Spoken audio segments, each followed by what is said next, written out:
Hello guys and welcome to Crypto Dealers. My name is Andy and today we want to talk about where to set a stop loss when trading crypto. The two most important questions that you have to ask yourself when you trade is where to enter trade and where to exit a trade. Yeah. And first of all, we are always looking for patterns. Yeah. As you can see here, right now we can draw another pattern. I will show you here. Descending channel, yeah, and we always look for patterns to have a nice trading setup. Okay, we have here a descending channel.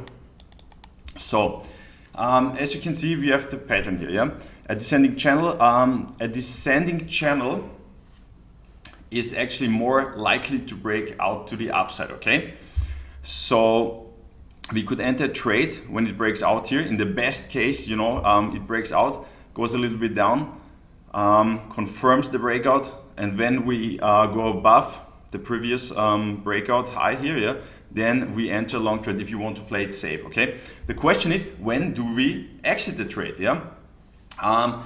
The easy and quick answer is when our trading setup is invalidated. Yeah. What does it mean?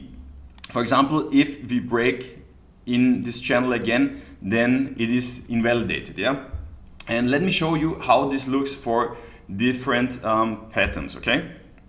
By the way, if you don't have a TradingView account right now, my link is in the description. Then, you could also use the free version, but you get a lot of ads and stuff like this, okay? So let me show you. We have different patterns here. For example, a double top pattern, yeah.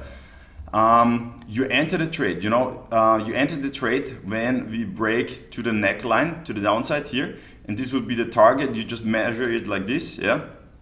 And the stop is, especially when we trade crypto, if you don't know it right now, it is much more volatile than if you would trade, for example, Forex or stocks, okay. So it is a good idea to put the stop loss a little bit more away from your entry than if you would, for example, be trading stocks.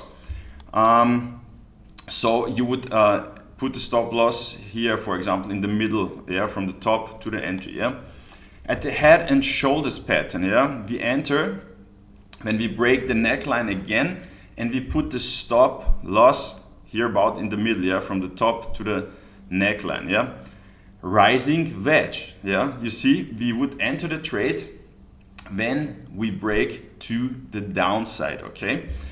The target would be here, and the stop is if you would break out of this, yeah?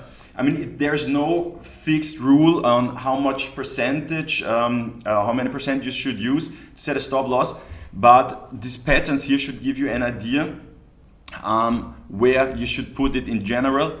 And as I've mentioned before, when you trade crypto, it's much more volatile, so you should put the stop loss maybe a little bit more, give it a little bit more room to get triggered than if you trade, for example, stocks. Yeah. Here we have the double bottom. Yeah, we enter the trade when we break the neckline here. Target is up here. Yeah, as you can see, and the stop we can put it, for example, in the middle between the lowest point here and the neckline, yeah. Inverse head and shoulders, actually same again. When we break the neckline, we can enter the trade and we put the stop here, yeah. Falling wedge. Falling wedge is more likely to break to the upside, yeah. We enter the trade here and we put the stop loss under this line, okay. Here we have continuation patterns, falling wedge. You see it here again, it's actually the same like here. Then you have the bullish rectangle. This means we came in this rectangle from down here. That means it is much more likely to break to the upside. For sure, it's not guaranteed, but it's much more likely, yeah? And we would put the stop here under this line.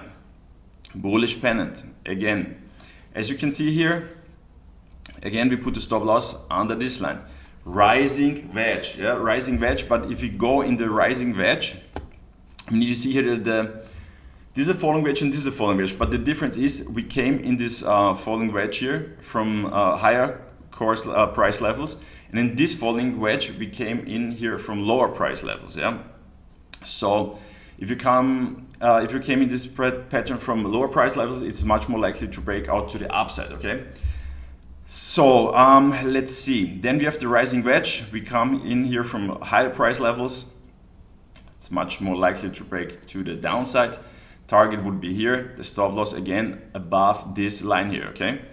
Bearish rectangle. Yeah. Why bearish? Because we come in here from higher price levels. We enter the trade when you break this line. Stop loss here. Yeah. You could, if you would prefer to, you could also maybe set it a little bit closer to this line, or even if you break in this rectangle again. But to play it safe, I mean, it would be completely invalidated if you break to the other side. Yeah, so you could just put it like this. Bearish pennant, again, we're coming in this from higher price levels. That means it is much more likely to break out to the downside than to the upside. We enter the trade when we break this line here. Yeah, the price target would be this. And the stop loss if you break out of the bearish pennant to the upside again. Yeah. So this is to give you a general idea how you should put your stop loss. As I've mentioned before, crypto is much more volatile, so the stop loss should be placed a little bit, not so close to your entry, like if you would, for example, trade stocks, because sometimes you have just huge swings and wicks to the up or downside, and then you could get stopped out, and in the end or a couple of minutes later you would be in a profit. So yeah, yes guys, if you like this video, give it a thumbs up, subscribe to the channel. If you have any questions, put them in the comments, and see you.